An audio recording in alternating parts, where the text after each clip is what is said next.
संवैधानिक दृष्टि से राज्यपाल के अभिभाषण का मुझसे पहले 13 बार इस सदन में अलग अलग तरीके से अलग अलग प्रकार से इनका राज्यपाल के अभिभाषण का विरोध हुआ है।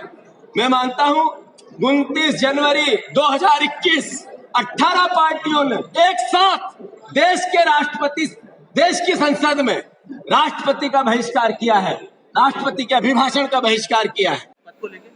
नेता प्रतिपक्ष, अध्यक्ष और पद पाने की जंग है। ये सब एक दूसरे की टांग खिंचाई अंदरूनी हो रही है। सामने राम राम, बगल में छुरी रख के एक कांग्रेस नेता चल रहे हैं। इन्हें पद चाहिए है लेकिन पद मिल नहीं रहा है, तो सामने नमस्कार और पीछे से कुर्सी खींचने की लड़ाई शुरू होती है। कमलनाथ जी, आप पार्टी के प्रदेश के अध्यक्ष हैं, कांग्रेस के नेता प्रतिपक्ष हैं। आपने सदन में जो लाइन दी थी कल, उस लाइन को आपके विधायक पटवारी ने धज्जियां उड़ा दी, बोले ऐसा मैं 100 बार करूंगा। इसीलिए कांग्रेस हाशिए पे जा रही है। आपको तत्काल अनुशासन की कार्रवाई करना चाहिए।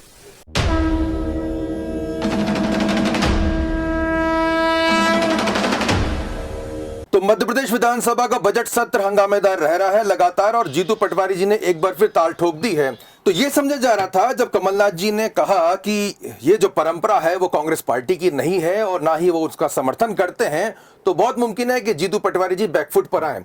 लेकिन जिस तरह से मध्य प्रदेश विधानसभा में एक बार फिर उन्होंने एक तरफ तो ये कहा कि वो कमलनाथ जी का सम्मान करते हैं, कमलनाथ जी उनके नेता हैं और वो तब तक लड़ते रहेंगे जब तक कमलनाथ जी मुख्यमंत्री नहीं बन जाते। वहीं दूसरी ओर वो ये भी जस्टिफाई करने की कोशिश कर रहे हैं कि उन्होंने जो कहा, जो किया, वो बिल्कुल सही किया, वो कोई नई बात नहीं है, इससे पहले भी इस तरह की परिपाटी चली आ रही है। तो ये जो बात है वो किसी एक बड़े टकराव की ओर इशारा कर रही है। आखिर मध्य प्रदेश कांग्रेस में क्या कुछ हो रहा है, क्या कुछ बड़ा होने जा रहा है, क्या अब हितों के टकराव बिल्कुल आमने सामने हो रहे हैं और अब क्या बड़े और छोटे का लिहाज बिल्कुल बाकी नहीं बचा है। इन तमाम पहलू पर चर्चा करेंगे। बहुत ही खास मेहमान इस समय हमारे स्टूडियो में मौजूद हैं। मैं तारुफ उनका करा देता हूं। हमारे साथ वरिष्ठ पत्रकार और राजनीतिक विश्लेषक रविंद्र जैन जी मौजूद है। आपका बहुत बहुत स्वागत रविंद्र जी। और हमेशा की तरह हमारे साथ एक बार फिर मौजूद है अपनी तेज तर्रार टिप्पणी के साथ में प्रवाल सक्सेना जी। आपका बहुत बहुत स्वागत है प्रवाल जी। रविंद्र सर, क्या कुछ चल रहा है कांग्रेस पार्टी में? देखिए आशुतोष जी, मध्य प्रदेश की यदि कांग्रेस की राजनीति को समझना है तो अपन ये जानते हैं कि मध्य प्रदेश की ताकत जो है कांग्रेस की, वो उसके गुट रहे हैं। अर्जुन सिंह का गुट था, दिग्विजय सिंह का गुट था, यहाँ सुरेश पचौरी जी का गुट था, सिंधिया जी का गुट था, मोतीलाल वोरा का गुट रहा है। तो कांग्रेस जो गुटों में बटी हुई थी वही उसकी ताकत थी, वही उसकी कमजोरी भी थी और वो उसकी ताकत भी रही है। लेकिन जब से सिंधिया जी बीजेपी में चले गए हैं, दिग्विजय सिंह जी ने कहीं ना कहीं कमलनाथ जी के सामने सरेंडर कर दिया पूरी तरह से। अब मध्य प्रदेश में इस समय आप देखेंगे तो केवल एक गुट दिखता है, वो है कमलनाथ का गुट। उसके बाद में कोई दूसरा गुट दिखता नहीं है। मेरे पास जो सूचना है वो ये है कि पिछले कुछ महीने से जीतू पटवारी जो है ना अपना एक पृथक गुट बनाने की कोशिश कर रहे थे, अलग गुट बना रहे। बिल्कुल अपना गुट बना। जिस तरह सुरेश पचौरी का अपना गुट रहा है उस तरह का एक युवाओं को जोड़कर, पूरी टीम को जोड़कर, कुछ विधायक भी उन्होंने शामिल किए। आपने देखा कि कुणाल उनके साथ है, वो विपिन मानखड़े जी उनके साथ हैं। ऐसे कुछ और विधायकों को जोड़ने की लगातार कोशिश वो कर रहे थे। और मध्य प्रदेश कांग्रेस में सिंधिया जी जब से गए और एक वैक्यूम हुआ है, उस वैक्यूम को भरने के लिए जीतू पटवारी एक गुट बना रहे थे। और इस बात की खबर लगातार कमलनाथ जी के पास थी। आपने देखा होगा पिछली सुनी सुनाई में मैंने लिखा भी था कि अभी कमलनाथ जी किसी भी तरह, किसी भी समय मध्य प्रदेश के जो मीडिया विभाग है जिसका हेड उन्होंने जीतू पटवारी को बना रखा है, उसको भंग करने की तैयारी है। वो भंग करने की तैयारी इसीलिए है कि उनको पता है कमलनाथ जी को इस समय मध्य प्रदेश में कोई चुनौती देने वाला नेता नहीं है। ना दिग्विजय सिंह जी उनको चुनौती दे रहे हैं, ना सुरेश पचौरी दे रहे हैं। इवन ये दोनों भी शांत बैठे हुए हैं, जो पूर्व प्रदेश अध्यक्ष ये अजय सिंह जी शांत बैठे हैं, पूर्व प्रदेश अध्यक्ष अरुण यादव जी शांत बैठे हैं। तो कोई भी गुट उनको चुनौती नहीं दे रहा है। लेकिन कहीं ना कहीं ये जीतू पटवारी अपने आपको एक पावरफुल नेता के रूप में, एक पृथक गुट के रूप में उभारने की कोशिश कर रहे थे। और उन्हीं को ये दबाने के लिए या जीतू पटवारी को अन्य नेताओं की तरह शांत करने के लिए कमलनाथ जी गुट भी लगातार कोशिश कर रहा है। कमलनाथ जी के कोर ग्रुप में जो 2 सदस्य हैं, एनपी प्रजापति और सज्जन वर्मा, वो लगातार पूरी रिपोर्ट कमलनाथ जी को कोर ग्रुप की बैठक में दे रहे थे कि जीतू पटवारी अपना पृथक गुट बनाना चाहते हैं, उन्हें अपनी टीम बना रखी है और वो मीडिया से सीधी बात करते हैं। आपको याद है कि नए साल में कमलनाथ जी ने एक भोज का आयोजन किया था अपने बंगले पे, और भोजन में पत्रकारों को बुलाया था, लेकिन मीडिया विभाग के जीतू पटवारी होने के बाद भी वहां नहीं पहुंचे थे। तो वो वहीं से उस दिन से लग गया था कि कहीं ना कहीं कमलनाथ में और जीतू पटवारी में दूरियां बढ़ रही हैं। बेशक ये अभी एक बात ये भी है कि जीतू पटवारी ने एक संदेश देने की कोशिश की कांग्रेस में। जैसे ही विधानसभा सत्र शुरू हुआ तो उन्होंने एक संदेश देने की कोशिश की कि कांग्रेस का जो विधायक दल है वो विधानसभा में जिस तरीके से मुद्दे उठाने चाहिए, जिस तरह से बहिष्कार और बहिर्गमन होना चाहिए, जिस तरह से एक शक्ति होना चाहिए, वो कहीं ना कहीं कमलनाथ जी के नेतृत्व में नहीं हो रही है। और यही कारण है कि उन्होंने व्यक्तिगत तौर पर राज्यपाल के अभिभाषण के पर जो बहिष्कार का निर्णय लिया, जो उन्होंने ट्वीट किया, जो उन्होंने सोशल मीडिया पर डाला, वो एक संदेश देने की कोशिश थी विधायकों को कि यदि कांग्रेस संगठन, कांग्रेस विधायक दल या कमलनाथ जी ये जो काम नहीं कर रहे हैं वो हम नए विधायक करेंगे। विरोध की एक नई परिपाटी शुरू करने की कोशिश जीतू पटवारी ने की और कमलनाथ जी ने खुद मंच पे आके कहा, क्योंकि सुबह ही जैसे ही उनका ट्वीट आया था वैसे ही कांग्रेस में हड़कंप शुरू हो गया था। लगातार फोन खटखटाने जाने लगे थे और कमलनाथ जी ने डाइस से बोला, विधानसभा के पटल पर बोला उन्होंने कि मैं जीतू पटवारी की इस चीज से व्यक्तिगत रूप से सहमत नहीं हूं। तो मुझे कहीं ना कहीं ये लग रहा है कि इस समय कांग्रेस में अंतर्द्वंद की स्थिति है। कांग्रेस में मतलब प्रथम श्रेणी के जो नेता हैं और द्वितीय श्रेणी के नेता हैं उनमें टकराव की स्थिति है। एक एज ग्रुप भी है, जीतू पटवारी का एज ग्रुप 40 के आसपास है और उनका एज ग्रुप 75 के ऊपर है उनका। तो ये जो दो पीढ़ियों का टकराव कांग्रेस में है, इस कांग्रेस में यदि इस पीढ़ियों के टकराव को नहीं रोका गया तो ये जो संभावना है अगले सरकार बनाने की, उनमें बहुत बड़ा दाग लगेगा या वो लगेगा। जीतू पटवारी का जो रुख है, यदि जीतू पटवारी की बात की अपील यदि नए लोगों में हो गई, नए विधायकों में हो गई और उन्होंने हिम्मत कर दी, तो निश्चित तौर पे इनका पावर, मतलब इनका नुकसान नहीं होगा, इसका फायदा भी हो सकता है जीतू पटवारी को, क्योंकि एक और छाता मिलेगा लोगों को जिसके नीचे खड़े हो जाएं। आज कमलनाथ जी की उम्र 76 साल है, उनके पास अगले 2 साल बाद चुनाव होंगे, वो 78 साल के होंगे कमलनाथ जी। दिग्विजय सिंह जी की उम्र 75 साल है, वो 77 साल के होंगे। तो मध्य प्रदेश में कोई ऐसा नेतृत्व तो उभरना चाहिए। भारतीय जनता पार्टी को देखिए आप, भारतीय जनता पार्टी ने एक सवाल और लूंगा सर, कि बहुत महत्वपूर्ण बात आपने कही है। ये जीतू पटवारी जी द्वारा जो ट्वीट किया गया था वो कैलकुलेटेड था, यानी कि डैमेज की उनको अंदाजा था, या कहा जा सके भावनावश में उन्होंने वो ट्वीट कर दिया? सवाल नंबर 1। और सवाल नंबर 2 ये कि अगर आप कह रहे हैं कि मीडिया विभाग को भंग किया जा सकता है कांग्रेस पार्टी के, तो इसके परिणाम क्या कुछ निकलेंगे? क्या और विद्रोह बढ़ सकता है? जीतू पटवारी खुल के सामने आ सकते हैं? ये 2 मेरे सवाल। देखिए, बहुत बढ़िया सवाल है आपका। जब भी आप किसी नेता से टकराएंगे जो पावर में है और अपनी ताकत दिखाने की कोशिश करेंगे, तो वो नेता भी आपको नुकसान पहुंचाने की कोशिश करेगा, और ये सारा कैलकुलेशन है। आप मान के चलिए जीतू पटवारी ने जो कदम उठाया है वो कहीं से भी ना तो असंवैधानिक है ना वो गलत है, ये विधायक को अधिकार है। ऐसे विधायक आप पार्टी के रूप में पार्टी के अंदर अपनी बात कर रहे हैं, यदि पार्टी आपकी बात को इग्नोर कर रही है, उस तरह से विरोध नहीं कर पा रही है, और आपकी अंदर आत्मा यदि इस बात को कहती है कि नहीं हमें विरोध करना चाहिए, मैं ये ऐसे विधायक करना चाहिए, तो ये जीतू पटवारी का संवैधानिक अधिकार है। इसको आप गलत नहीं मान सकते। जीतू पटवारी ने कुछ भी गलत नहीं किया है, लेकिन साथ में ही कांग्रेस को यह लग रहा है कि कमलनाथ जी के समानांतर कोई गुट खड़ा हो रहा है। कल यदि ये बात आती है कि कमलनाथ जी उम्र के हिसाब से मुख्यमंत्री नहीं है या नेता प्रतिपक्ष नहीं, तो फिर कौन होगा? तो कहीं ना कहीं दूसरे नंबर पर जीतू पटवारी का नाम आने लगा है। तो ये कमलनाथ खेमा या उनके समर्थक उसको झेल नहीं पा रहे हैं, सहन नहीं कर पा रहे हैं। आप क्या कुछ इसको देख रहे हैं प्रवाल जी? क्योंकि जिस तरह से अंतर्द्वंद की बात रविंद्र जी बिल्कुल साफ शब्दों में बता रहे हैं, इसके आने वाले दिनों में किस तरह के परिणाम आपने देखने को मिलते हैं? क्योंकि तेवरों में कोई गिरावट नहीं आई है जीतू पटवारी जी के, वो ये कहीं ना कहीं हमने शब्दों के माध्यम से पुराने उदाहरणों को सामने रखकर ये साबित कर रहे हैं कि देखिए साहब, पहले भी संसद में हो चुका है ऐसा घटनाक्रम, मैंने को नया नहीं किया, यानी कि कह रहे हैं कि मैंने जो किया वो सही किया है। वही दूसरी ओर कहीं ना कहीं ये कह रहे हैं कि मैं उनको मुख्यमंत्री बनाऊंगा, एक शब्द जो उनका हमेशा आता है मैं शब्द, उसके बाद फिर उसको जोड़ते हैं मैं कांग्रेस पार्टी, तो पहला जो शब्द आता है वो आता है मैं। आशुतोष जी, रविंद्र जी की बात को मैं आगे बढ़ाऊंगा। अभी आपने देखा होगा कुछ दिन पहले ही संगठन की बात करूं तो मानक अग्रवाल को हटाया गया था और बड़ी पार्टी के अंदर बड़ा अंतर्द्वंद मचा था, लेकिन मानक जी की वापसी हुई जी।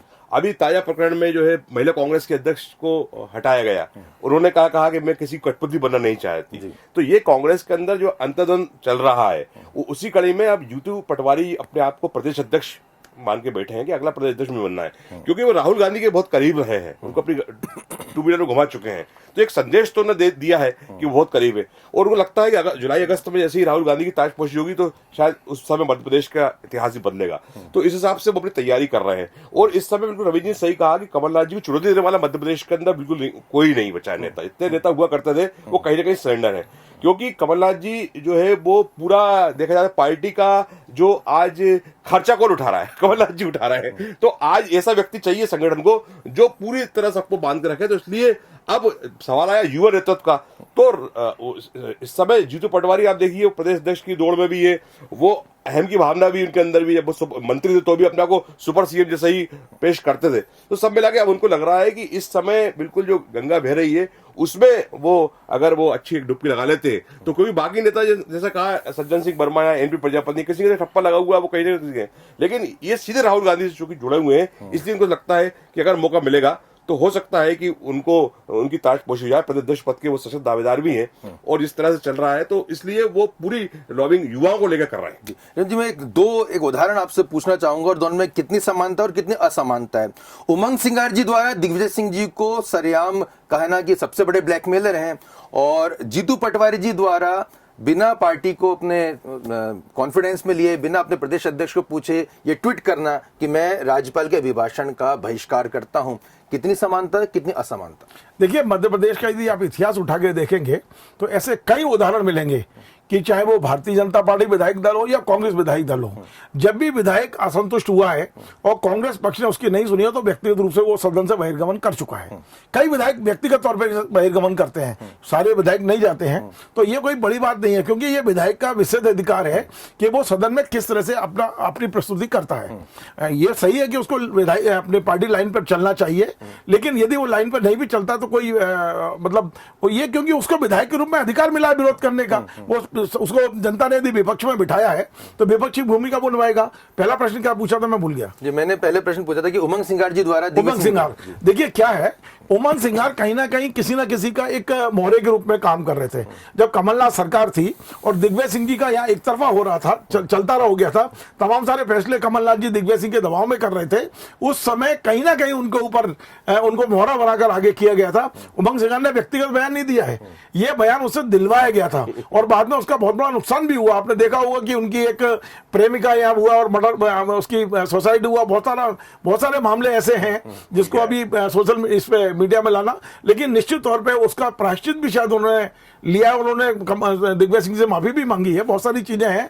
लेकिन एक चीज मैं जहां कहना चाहता हूं कि अभी इन्होंने कहा कि वो प्रदेश अध्यक्ष के लिए जीतू पटवारी सबसे ज्यादा मतलब योग्य हैं या दावेदार हैं। कमलनाथ जी लगातार एक बात कहते रहे हैं, जब उनकी सरकार चली गई और सरकार जाने के बाद जब वो 2 पदों पे बैठे हैं, नेता प्रतिपक्ष भी वही हैं और प्रदेश अध्यक्ष भी वही हैं, जब भी उनसे ये कहा गया कि आप एक पद छोड़ दीजिए तो उनका कहना है कि मैं नेता प्रतिपक्ष रहूंगा, विधायक दल का नेता, अध्यक्ष जिसको बनना है वो आगे अपना नाम दे दें। लेकिन जब उसमें शर्त रखी जाती है तो सारे नेता भाग जाते हैं। शर्त यह है कि कांग्रेस कार्यालय चलाने के लिए 20 लाख रुपए महीने चाहिए, 20 लाख रुपए महीने जो ला सकता है वो प्रदेश अध्यक्ष की कुर्सी पर बैठ जाए। ये ऑफर है यहाँ प्रदेश अध्यक्ष बनने का।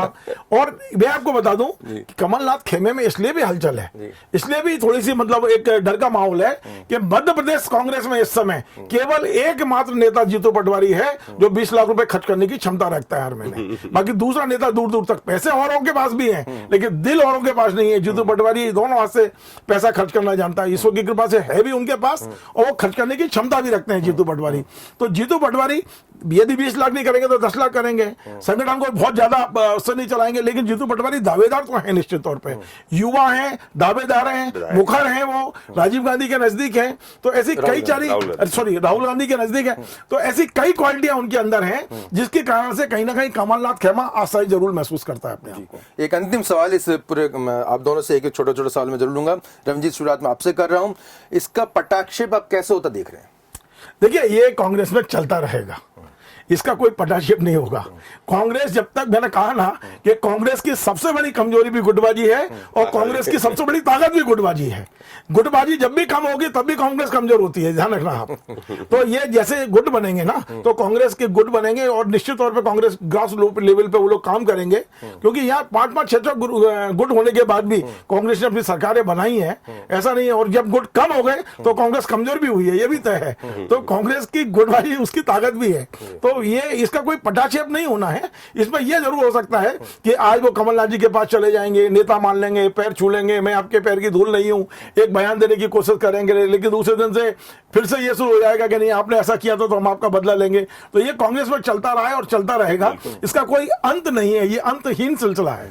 प्रवाल जी, आपसे आखिरी सवाल आपसे, 2018 के चुनाव से पहले की जो कांग्रेस थी उसमें और अभी की कांग्रेस में क्या कुछ अंतर देख रहे हैं और क्या कुछ आने वाले दिनों में आप घटनाक्रम को बदलते देख रहे हैं? नहीं, कांग्रेस आक्रामक हो रही है, कांग्रेस आक्रामक हो रही है, उसका संगठन भी कई काम कर रहे हैं। महिला कांग्रेस की अध्यक्ष को जिस तरह से बदला और जिस तरह से विभा पटेल आई, अब देखिए तो पूरे प्रयास किया जा रहा है। लेकिन जो रविंद्र जी ने बहुत अच्छी बात कही कि जो उसकी ताकत है वो गुटबाजी है और कमजोरी गुटबाजी है, इससे निकल पाना कांग्रेस के लिए भी बहुत टेढ़ी खीर है और मैं समझता हूँ शायद निकल भी नहीं पाएंगे।